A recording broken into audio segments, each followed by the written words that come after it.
Basement bathroom number 2. Let's get to work. All right, so we got the second basement of the week going in. This one's gonna be a laundry and a half bath, toilet and a sink. Some people are asking why I'm using the 4-bander with the bushing, and I honestly don't have an answer to you. Someone mentioned the Mission coupling with the 4x3 PVC rubber on the inside, but it's got 2 bands on it, and I was always taught that they were illegal on the underground. I know I got some inspectors that follow me. I'm sure they'll let me know in the comment section, but I was always under the impression 4 bands only underground. And anywho, there are also some so-called plumbers on there asking why I can use a 90 on the flat. And if you are a plumber, you should know that that is a sweep, which is a long pattern 90 made for drainage. They must be one of those drain cleaner guys. Once again, I meant no harm by that, but turns out guys who play in that much shit, they really do have feelings. Moral of the story is, I just want the kids to see that there's more to plumbing. You don't have to do that at all. Listen, kids, if I started out at a company doing that, there would be one less plumber in this world, guaranteed. I'm not knocking it, I just don't want to do it. I'd rather build something. So moving on, we're doing a little wet vent action here. That's a 4x3 90 picking up the toilet. People are gonna say, why do you use a 4x3 90?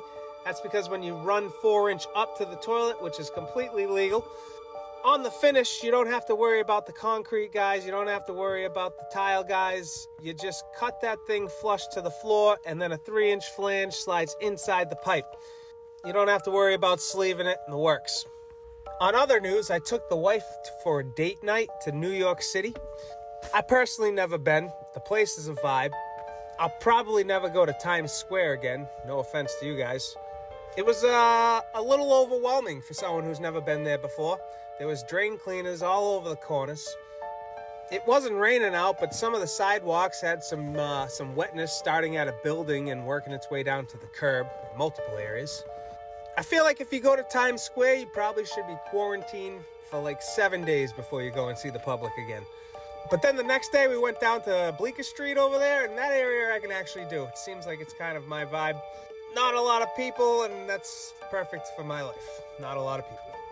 But if you've never been, I recommend you go at least once and watch out for the Batman in the middle of Times Square. He's gonna try to take 20 bucks from you to take a picture with your phone of you in the area. So stay away from Batman, he's dangerous. We're on day 2. I started the other day too late, so now we're working the pump back to the 3-inch line, and we're gonna run a new vent because it's 1.5 inch future vent on that one. We're gonna run 2-inch over to the new bathroom area. We got 2 hard points here. I know some of you would use a rubber 4-bander on this thing, but I don't know. I'm not saying I'm not gonna do that one day, but I'm just more comfortable with 2 plastic pipes bonded together with glue and cleaner than I am with a rubber fern coat behind a wall, especially with a forced pump coming right at it.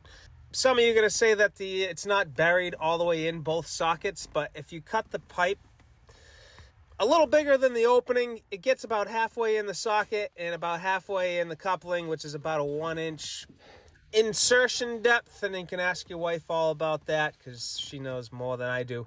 Now the job's done and I'll shut up. Basement bathroom number 2, ready for an inspection. I did have one problem. I didn't put a clean out here for a test ball. Then I was thinking too much about other things other than plumbing, and I thought I had to take the tank cover off to get in there.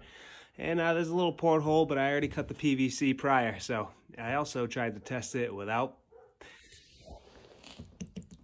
And the lids aren't waterproof for some reason, so I got a ball in there. Now it's time to call in the morning. Let's get out of here.